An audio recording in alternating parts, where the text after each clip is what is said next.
કે મારે શિષ્યને હવે સીધો કરવો પડશે અને સમજાવવો પડશે. માટે એ વિંધ્યાચળની તળેટીમાં આવે છે. હવે જે ડુંગરો હતો ને એને થયું કે મારા ગુરુ પધાર્યા એટલે આખો ડુંગરો નમે છે અને ગુરુને પ્રણામ કરે છે. આખો ડુંગરો નમ્યો, કારણ કે મહાદેવજીની શક્તિ હતી કે તારે જેટલું વધવું હોય એટલું વધ. તો નમ્યો છે કે લાવો આજે શક્તિનો ઉપયોગ કરું. તો જેવા ગુરુ મહારાજના ચરણમાં નમ્યો એટલે અગસ્ત્ય મુનિએ કીધું કે બેટા મારા ખૂબ આશીર્વાદ છે અને બેટા હું અહીંયાથી જઉં છું, હું જ્યાં સુધી પાછો ના આવું ત્યાં સુધી આમ નામ રહે છે. અને ત્યાંથી અગસ્ત્ય મુનિ નીકળી ગયા પોતાનો આશ્રમ છોડીને. કહેવાય કે આજે પણ વિંધ્યાચળ સૂતેલો છે, રાહ જોવે છે કે મારા ગુરુ ક્યારે આવશે ને હું ક્યારે ઊભો થઈશ. વાયદો કર્યો ગુરુએ શિષ્ય પાસે, એ પૂરો નથી કર્યો. એટલા માટે આપણા સંસારમાં પણ નિયમ થઈ ગયો છે કે કોઈ બહુ વાયદા કરે ને તેને માટે એવું કહેવામાં આવે છે કે તારા વાયદા તો અગસ્ત્ય મુનિ જેવા છે, પૂરા જ નથી થતા. એટલે અગસ્ત્ય મુનિએ જે વાયદો કર્યો પૂરો એટલા માટે નથી કર્યો કારણ કે આપણા બધાની ચિંતા કરી કે જો આવું થશે તો આગળ જગત કેમ ચાલશે. માટે એવા સંતોએ પોતાના જીવથી પણ વાલા એવા શિવધામનો ત્યાગ કરી અને બીજી દિશામાં બીજો આશ્રમ બનાવીને રહ્યા છે. તો એવા અગસ્ત્ય મુનિનો આ કથાની અંદર બહુ મોટો હાથ છે. અને પછી એ જગ્યા ઉપર દેવાધિદેવ શ્રી મહાદેવજી ઓમકારેશ્વરના સ્વરૂપમાં બિરાજમાન થાય છે. આજે પણ ભક્તોને દર્શન આપે છે અને જે દર્શન કરે છે એને પોતાના જીવનમાં મોટાઈ મળે છે. મોટાઈ તો મળે છે પણ એના જીવનમાં અભિમાન નથી આવતું, કારણ કે મહાદેવજી આ કથાના દ્વારા શીખવાડે છે કે મોટાઈથી તમારા જીવનમાં મોટાઈ મળે એનો મને વાંધો નથી, પણ જો અભિમાન આવશે તો જીવનમાં પતન થશે. માટે આપણે આપણા જીવનમાં મોટાઈ બધાને મળે એવી મહાદેવને પ્રાર્થના કરું છું. અભિમાન કોઈને ના આવે એવી મહાદેવને પ્રાર્થના કરીએ.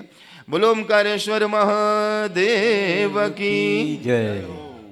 જેવી મોટાઈ વિંધ્યાચળને મળી છે એવી જ મોટાઈ મહાદેવના ભજનથી, મહાદેવની કૃપાથી રાવણને પણ મળી છે. કહેવાય કે રાવણ જ્યારે નાનો હતો ને ત્યારે એક દિવસ પોતાની માના ખોળામાં સૂતો હતો. બધા સાંભળો છો ને?